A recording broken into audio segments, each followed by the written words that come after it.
안녕하세요. 나만의 공간을 찾아가는 퍼스널 홈입니다. 인테리어를 시작하면 이제 자기 자신과 내 구성원들 그리고 공간에 대해서 생각해 보셨다면 구체적으로 이제 레이아웃을 잡아봐야겠죠. 인테리어 시작하면서 뭐 어떤 가구를 살지, 무슨 가전을 살지, 어떤 트렌드로 할까, 이거는 사실은 나중의 문제입니다. 먼저 레이아웃을 정리하셔야 됩니다. 레이아웃이 곧 그 집의 내용이고 스토리니까요. 무슨 얘기인지 이제부터 설명해 보도록 하겠습니다. 레이아웃은 무슨 말일까요? 사전적인 의미로는 책이나 신문, 잡지 따위에서 글이나 그림 따위를 효과적으로 정리하고 배치하는 일이라는 의미가 있습니다. 그러니까 레이아웃은 배치하는 일이라고 할 수 있습니다. 공간에서 레이아웃은 정말 중요한 1번 과정이라고 할 수 있는데요. 바로 레이아웃은 공간의 기능과 행위의 스토리를 정하는 일이기 때문입니다. 그렇다면 레이아웃을 어떻게 하면 되는지 차근히 짚어보도록 하겠습니다. 첫 번째는 공간의 기능부터 살펴보도록 하겠습니다. 먼저 공간을 기능적인 관점에서 정리를 해볼 수가 있는데요. 기능적인 공간이라고 하면 주방, 세탁실, 욕실, 분전함, 보일러실, 실외기실, 그리고 다이닝, 옷수납, 침실, 그 외 수납이라고 볼 수가 있습니다. 그 외에 여타적인 기능적인 공간들이 있겠지만 일단은 의식주에 의거해서 우리가 먹고 자고 배출하고 씻고 할 수 있는 아주 기본적인 공간들로 정리를 해봤는데요. 이런 공간들은 아주 특수한 경우를 제외하고는 어떤 사람이든지 간에 상관없이 기본적인 주거 공간에서는 필요한 공간들이겠죠. 이 중에서도 한 번 더 그룹핑이 될 수 있는 게 바로 앞쪽에 있는 이 그룹입니다. 주방, 세탁실, 욕실, 분전함이나 보일러, 실외기실 등은 공동설비와 연관이 있는 공간이죠. 주로 수도설비와 배수시설, 환기, 전기시설 등과 연관이 있습니다. 그리고 이러한 시설들은 공동주택의 경우에는 다른 세대들과도 연관이 있기 때문에 사실 공간을 이동하기가 쉬운 공간은 아니에요. 물론 어느 정도 이동은 가능하기는 하지만 너무 먼 곳으로 이동하는 것은 여러 위험 부담과 그리고 비용을 발생시키기 때문에 사실 이 부분은 좀 세심하게 고려를 해야 될 부분입니다. 그래서 옮길 수야 있겠지만 보통은 자리 이동이 쉽지 않은 구역이기 때문에 레이아웃상 사실 변동성이 크지는 않는 공간입니다. 그러나 다이닝 공간이나 옷 보관을 위한 드레스룸, 침실이나 수납 공간은 꼭 필요하긴 하겠지만 레이아웃상 좀 배치가 자유로운 편인 거죠.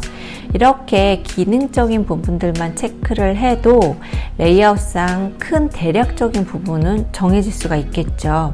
다음은 행위의 스토리상으로 레이아웃을 잡기 위한 리스트입니다. 이 부분 같은 경우는 앞서 컨텐츠에서 다루었던 인테리어 전 체크해야 될 사항들을 생각해 보셨다면 좀 쉽게 풀어나갈 수 있는 부분인 것 같습니다.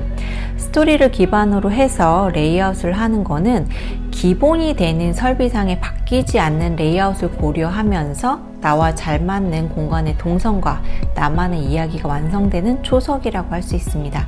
그렇다면 어떤 항목들이 있는지 예를 들어보도록 하겠습니다. 구성원 수, 성별, 나이. 먼저 가장 기본이 되는 요소들이죠. 구성원 수와 성별, 나이대에 따라서 공간을 함께 쓸 수 있을지, 각 방이 있어야 할지 등의 공간 구성을 생각해 볼 수 있습니다. 병력도 있습니다. 특이한 병력이나 내가 몸에 장애가 있거나 그러한 가족이 있다면 더욱 세심하게 공간 구성을 잡는 게 중요하겠죠. 만약에 병상에 많이 누워 계시는 분이라든지 우울감이 있는 분들이 계시다면 되도록 자연이나 외부 환경이 잘 보일 수 있고 볕이 잘 드는 큰 창이 있는 방을 선택하신다면 내 집에서 위로와 치유가 될 수 있는 환경을 만들 수도 있겠죠. 그리고 다음 직업이 있죠. 직업은 특히나 재택을 많이 하시는 분들일 경우 공간 설계가 달라질 수 있을 것 같습니다. 그리고 취미도 있겠죠. 집에서 취미 활동도 많이 하시죠. 음악을 듣거나 책을 보거나 운동을 하거나 게임을 하는 등 취미를 위한 작은 공간을 계획하시는 것도 좋습니다. 반려동물도 있습니다. 요즘은 반려동물 많이 키우기 때문에 반려동물이 있다면 동물이 사용하는 물건이나 반려동물이 생활하는 공간을 만들어주는 것도 중요하다고 생각됩니다. 또 생활 습관도 있을 수 있죠. 나의 생활 습관을 관찰해 보면은 동선을 어떻게 만들면 좋을지 계획할 수가 있습니다. 예를 들어서 일찍 자는지, 내가 일찍 자는지, 늦게 자는지에 따라서도 다른 구성원들과 함께 공간을 써도 괜찮은지 또는 분리를 해서 사용하는 게 맞는지 등을 생각해 볼 수 있습니다. 그리고 가치관도 있습니다. 가치관은 공간에 어떤 영향을 줄까 싶은데 사실 이미 많은 영향을 주고 있습니다. 예를 들어 부모는 큰 방을 써야 되고 침실을 크게 써야 한다고 하는 생각도 각자의 가치관 중에 하나라고 생각되는데요. 이러한 가치관을 가지고 있다면 가장 큰 방을 사용하는 게 맞는 것일 테고, 그렇지 않다고 생각이 된다면 다른 방법을 찾을 수는 있겠죠. 뭐가 옳다 그르다의 문제가 아니라 내가 어떤 방식으로 생각하며 사는가가 공간에 반영되어 나오는 게 맞기 때문에 이러한 문제도 생각해 볼 점입니다. 그리고 소유하고 있는 물건들의 양, 가구, 가전의 사이즈와 양입니다. 각자가 소유하고 있는 물건들의 가지수와 양들도 다 다르고 물건들에 임하는 가치들도 다 다를 건데요. 인테리어의 가장 기본은 여러분들 다들 아시죠? 비우기입니다. 그렇다고 물건들을 무조건 다 없애라는 얘기는 아니죠. 어떤 분들한테는 가지고 있는 물건들이 굉장히 추억이고 어떤 사연이고 마음의 위로일 수 있습니다. 하지만 사실 일반적으로 대부분의 우린 필요 이상의 물건을 쌓아두고 그리고 담아두고 살고 있는 건 사실 스스로 아는 사실이라고 생각되는데요.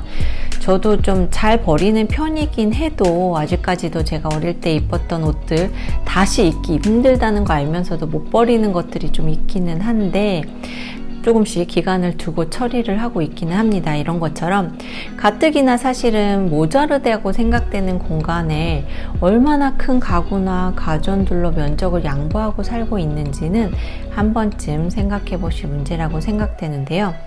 이렇게 공간의 사이즈가 정해져 있는데 너무 많은 수량의 또는 사이즈의 가전이나 가구를 갖고 계시진 않는지, 그 물건들이 정말 꼭 필요한지 또는 수량이나 사이즈를 줄여도 될지 한번 생각해 보시고, 그리고 계속 유지될 물건들이 정해졌다면 그 물건들의 사이즈에 따라서 내가 정하고자 했던 공간에 자리를 할 수 있는지 한 번 더 더블 체크를 할 수가 있겠죠.